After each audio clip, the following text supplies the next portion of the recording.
Hi there, this is Daniel from theScore eSports here at EVO with SFAT. So, let's talk about the tournament. How are you feeling right now? You just finished up your first round of pools. I think you're in winners. How do you feel right now? How do you feel going into the rest of the tournament? Feeling good, feeling strong, confident.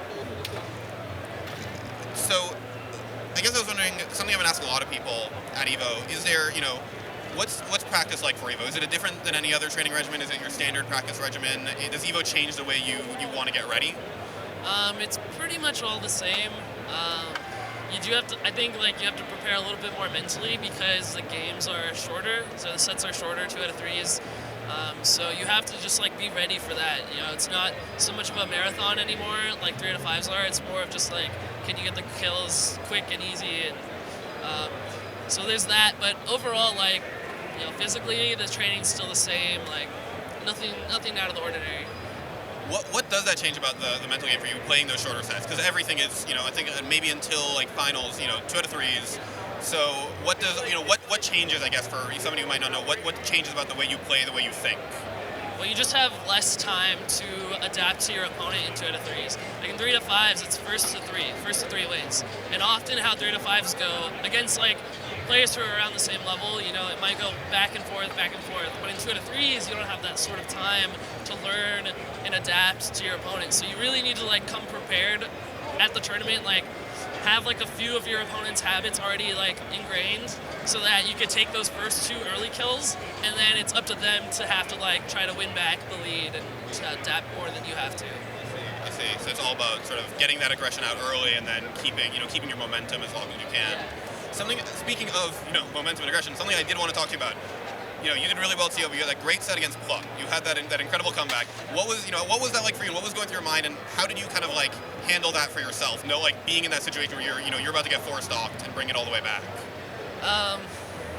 Well, honestly, I didn't even think about winning that entire match until the last couple hits. And I think that was really important to winning that match. Was just I wasn't trying to go for the win. I was really trying to I kind of accepted I was going to lose that game, but I was going to use the rest of the game to just warm up and stay loose. I kind of saw that in the reflection that he was laughing and having a lot of fun from getting his hits on me. So I was all right, I just need to loosen up, lay back a little bit more and chill. And I ended up just taking the win because he kept pushing and pushing to close out the game. And so I just let him. I kind of just pulled him the whole game and executed where I needed to. So let him overextend. So, speaking of, I guess, of that, that was a certain matchup. I was wondering, again, kind of all year, you've been performing very well. You've been having a lot of great tournaments. I was wondering, you're known for doubles play. You're coming up in singles. Where do you see yourself right now in sort of the singles landscape? And what do you think? How do you get better? How do you advance? What's next for you? I guess. Well, I would definitely say I'm in the top 10. How do I advance? It really just comes down to realizing that the few people that are above me are not that much better than me. They're a little bit better than me because they play a little bit more consistently when the time matters. But I probably move my fingers way faster than a lot of them, and so it's really about just being able to do it when the time comes.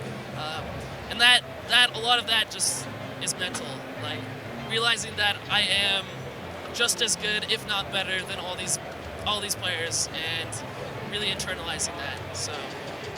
So speaking of that, is there anybody this weekend that you really want to get another chance to play against? You've played against just about everybody at this point, but is there somebody that you really want to get another chance to play against and show that you are actually better than them?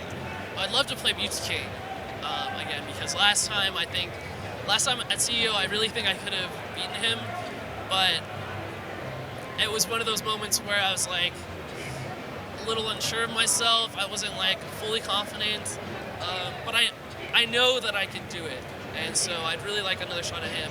Same with Hungry Box, same with Mango. Literally anyone who stands in my way, I'd love to take down.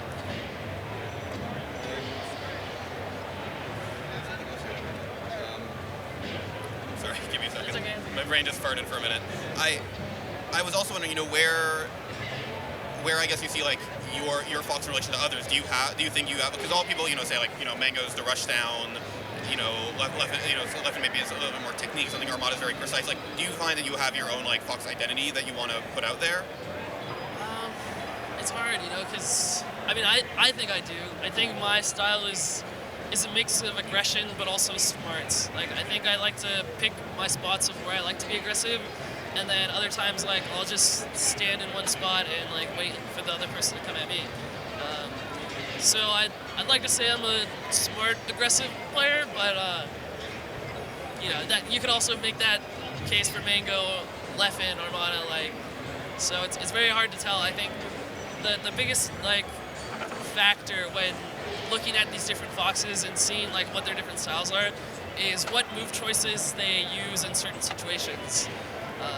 So the decisions you make in the moment. Yeah. Right, yeah. I was wondering also, because you're talking about the mental game. I think last time we talked a lot about you and PPU were talking about the mental game of doubles and keeping kind of each other up. You mentioned earlier, mental game is really important, obviously, to playing well. Do you find that how have you, I guess, found that having that experience, having all that doubles experience, being really, having that partnership, has that kind of leaked into your singles play at all? Has that changed the way you play after kind of all these achievements in doubles? Yeah, having the doubles victories have definitely boosted my confidence as a singles player. But it's a whole different ball game. I don't have anyone there to depend on when I really need it in the moment. And so I think what's really important for players to realize is that they need to, instead of thinking in future trends in the moment, I'm going to win, or I'm going to take this stock and beat so-and-so, they really should be thinking in the present, I am winning right now. I am the winner of this match. And I think that slight shift in mentality from future tense to present tense is one of the keys to becoming the best. Is that kind of one of the ways, I guess, you help yourself with your own mental game? When you have that, again, when you don't think you're winning, just being able to loosen up is just thinking about being in the moment. Is that what does it for you? Well, I've only been practicing this for the last 2 weeks. I just kind of came up with it with a few of my friends and coaches. So I'll let you know how it goes. All right. And one last thing, because you mentioned something you want to tell players. This is, I think, this is huge. It's the second biggest Melee tournament of all time. A lot of people's first time. This is my first time competing at an EVO as well. Do you have advice for somebody whose first time is at EVO this year, maybe next year? What would you say to somebody who's their first time competing at a tournament this huge? I would say just soak it up. Embrace it. This place is huge. It's ginormous. If there are players that you want to meet, actively seek them out, because they're going to be all over the place. But they are here. And play as many friendlies as you can with as many different people, meet as many people as you can, make the connections, because once you make friends at EVO, they'll be friends forever. So. All right. Well, thank you so much, and good luck this weekend. All right. So just do one quick. Yeah, we're just gonna do that quick know the pro thing again.